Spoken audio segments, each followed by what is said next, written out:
Baik, Assalamualaikum warahmatullahi wabarakatuh. Perkenalkan, nama saya Jalaluddin dari kelompok 2. Di sini saya akan mempresentasikan tugas kelompok yang diberikan kepada dosen pembimbing.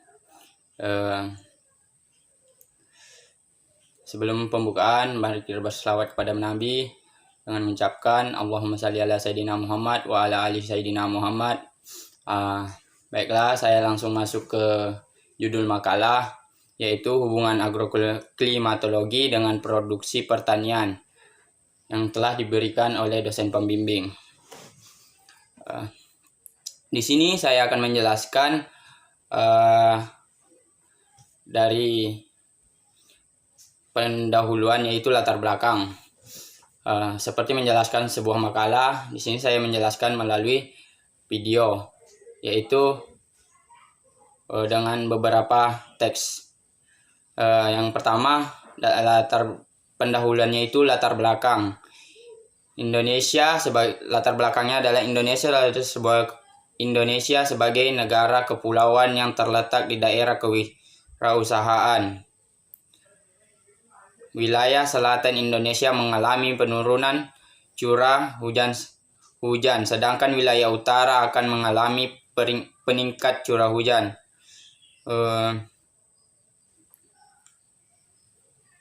Dibanding wilayah subtropis.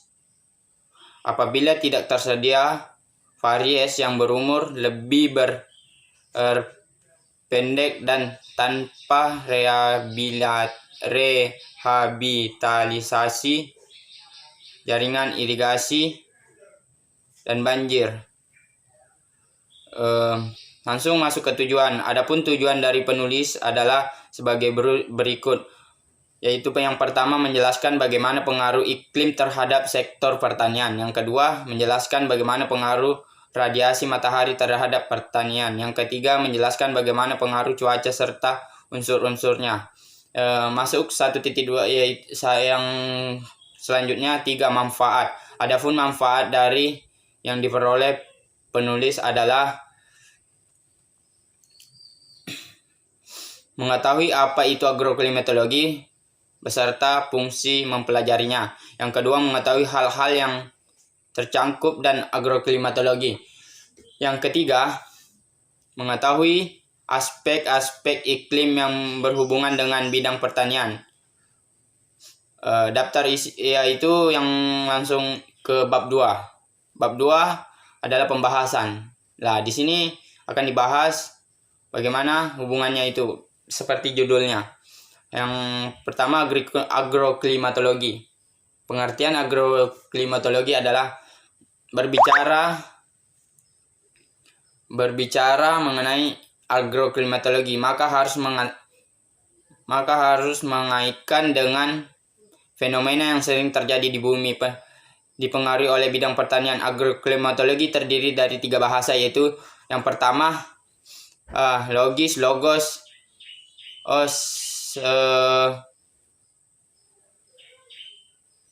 ilmu. Nah, jadi dapat disimpulkan bahwasanya agroklimatologi adalah ilmu bagaimana tentang iklim. Bagaimana iklim dapat beberapa pada suatu tempat dengan tempat lainnya. Ilmu ini berhubungan dengan cuaca, di mana cuaca iklim merupakan salah satu komponen ekosistem alam, sehingga kehidupan baik manusia, hewan, dan tumbuhan tidak terlepas dari pengaruh atmosfer dengan proses perubahan antara cuaca. Dan saya mempersingkat saja, yaitu selain itu terdapat dari cabang iklim dari ilmu klimatologi suatu bidang kajian seperti klimatologi kelautan, klimatologi ruang, klimatologi bangunan, klimatologi pedesaan, dan klimatologi perkantoran. Berdasarkan ruang kajian klimatologi dibagi ada 3, yakni mikroklimatologi, yakni ilmu iklim yang membahas atmosfer sebatas ruang pergerakan hingga sekitar yaitu atmosfer tanah. Kedua adalah misofologi, yakni ilmu yang membahas perilaku atmosfer dalam bahasa wilayah. Yang ketiga adalah mitologi, yakni iklim yang menenangkan pembahasan pada wilayah.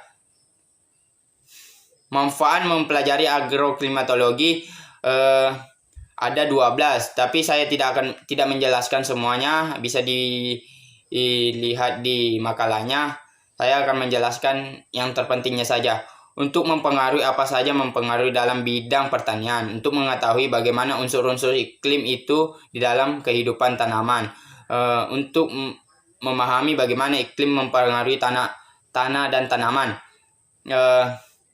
Kita bisa mengetahui unsur dari satu tanaman untuk merancang tanaman yang baik, untuk menguapkan peningkatan produksi tanam. Yang terakhir, untuk menghindari kegagalan dalam panen. Yang terakhir itu sangat penting, untuk menghindari kegagalan dalam panen. Itu adalah yang ke-13, dan saya tidak menjelaskan karena menjelaskan semua sangat panjang.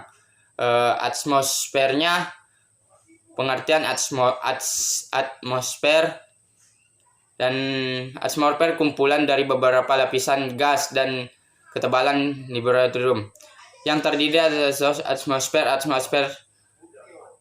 Apabila ditinjau dari saat kata atmosfer berasal dari bahasa Yunani, yaitu atmos uap, ship tobah. Jadi atmosfer adalah sehubungan berwujudan gas yang melindungi bumi. Atmosfer juga berarti penghambatan bagi benda-benda angkasa yang bergerak melalui, sehingga sebagai atmosfer yang melalui akan menjadi panas dan hancur sebelum mencapai permukaan ini. Yang lapisan atmosfer. Lapisan ini mempunyai ketebalan yang berada di tiap wilayah. Di bumi, di atas kutub, tebal lapisan umum ini sekitar 9 km. Sekian dekat dengan kualitas lapisan ini semakin tebal hingga mencapai 15 km peradaban kapasitas ini.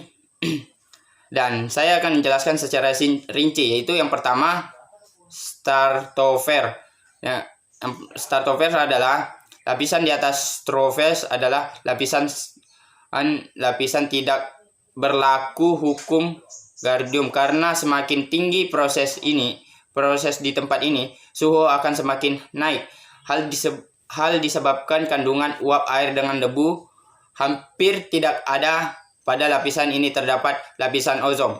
Dan yang kedua, mesosfer. Lapisan ini merupakan tampak terbaik dari luar angkasa menuju bumi, sehingga lapisan ini merupakan lapisan perlindungan bumi terhadap bantuan benda atau bantuan meteor. Di atas lapisan meteor tersebut, mesosfer, yaitu berasal dari bahasa Yunani, merupakan lapisan perairan antara atmosfer dari atmosfer. Unsur cuaca,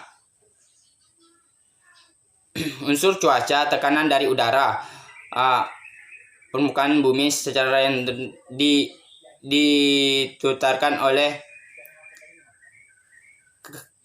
karena ada memiliki massa tekanan udara dapat diukur dengan menggunakan barometer udara. Kecepatan angin,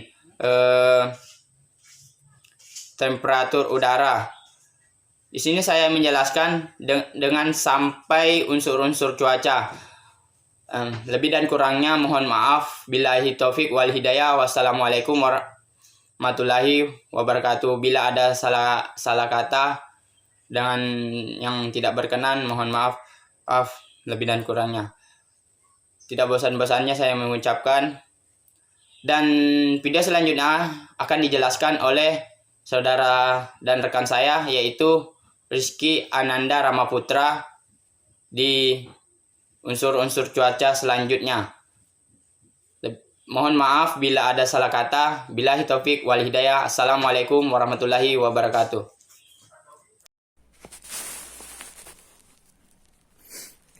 Assalamualaikum warahmatullahi wabarakatuh. Perkenalkan, nama saya Rizky Ananda Rama Putra. Saya akan melanjutkan pembahasan tentang pengaruh iklim terhadap hama penyakit dan tanaman. Pengaruh iklim yang terdapat di Indonesia di satu pihak sesuai untuk pertumbuhan dan perkembangan tanaman. Sedangkan di unsur pihak lain, iklim juga dapat menyebabkan kurangnya unsur hara dan zat makanan yang tersedia dalam tanah melalui proses pengangkutan dan penghanyutan. Penanggulangan hal tersebut yang kurang dipikirkan dengan matang, misalnya cara pengolahan tanah yang salah serta teknik budidaya yang salah, justru akan meningkatkan perkembangan hama dan penyakit tanaman. Contoh, misalnya tujuan pembajakan lahan selain untuk memperbaiki aerasi tanah, sifat tanah, kelembaban tanah, dan daya peningkatan tanah terhadap air. Daya penyerapan tanah terhadap unsur-unsur hara dan air juga dapat membunuh benih-benih gulma dan spora patogen tanah. 2. Teknik budidaya yang kurang baik, seperti penggunaan jarak tanam yang terlalu rapat sampai permukaan tanah tertutupi, juga dapat menghalang masuknya radiasi matahari ke tanah dan menghalangi proses penguapan tanah atau evaporasi berkurang. Hal ini dapat meningkatkan kelembaban di lahan tersebut. Semakin tinggi kelembaban, maka perkembangan patogen tanaman akan semakin meningkat di lahan tersebut. 3. Jika tempat di mana kita melakukan budidaya merupakan tempat dengan curah hujan yang tinggi, penggunaan jarak tanam yang terlalu rapat dapat meningkatkan perkembangan penyakit di lahan tersebut.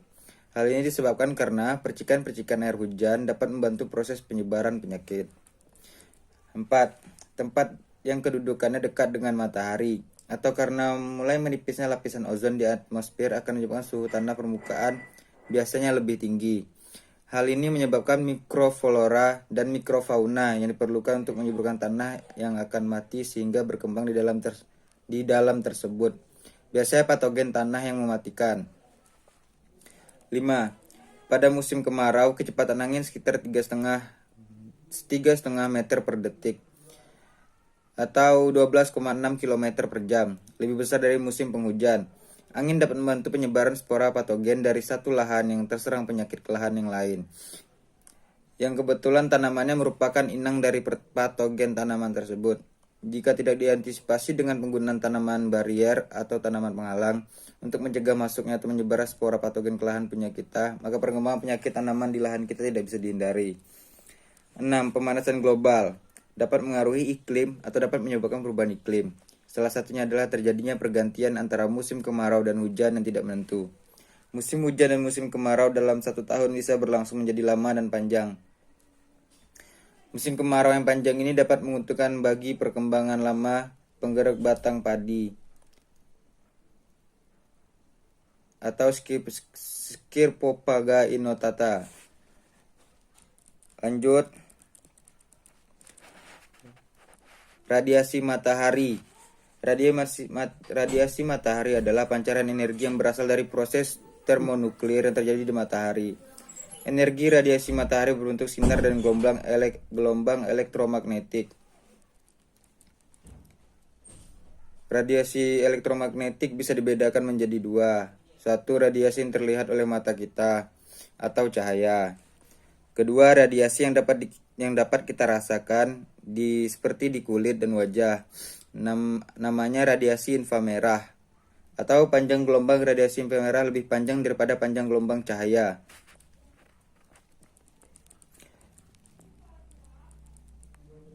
Lanjut, peranan matahari terhadap tumbuhan berklorofil. Tidak diragukan lagi bahwa tumbuhan dan organisme memegang peran utama dalam menjadikan bumi sebagai tempat yang dapat dihuni. Tumbuhan membersihkan udara untuk kita, menjaga suhu bumi tetap konstan, dan menjaga keseimbangan proporsi gas-gas di atmosfer. Oksigen yang kita hirup di udara dihasilkan oleh tumbuhan. Bagian penting dari makanan kita juga disediakan oleh tumbuhan. Setiap tahun seluruh tumbuhan di muka bumi dapat menghasilkan zat atau bahan-bahan sebanyak 200 miliar ton.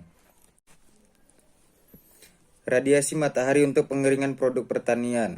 Energi surya dapat dimanfaatkan ke dalam dua bentuk, yaitu pemanfaatan secara thermal dan pemanfaatan untuk listrik. Pada bidang pertanian, pemanfaatan energi surya thermal bisa digunakan pada proses pengeringan bahan pertanian. Pengeringan bisa dilakukan secara alami atau penjemuran maupun secara buatan.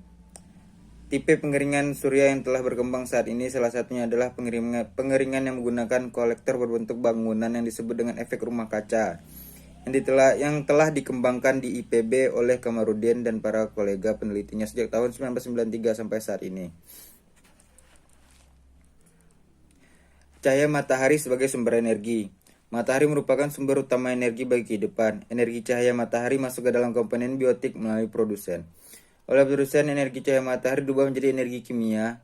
Energi kimia mengalir dari produsen ke konsumen dari berbagai tingkat trofik melalui jalur rantai makanan.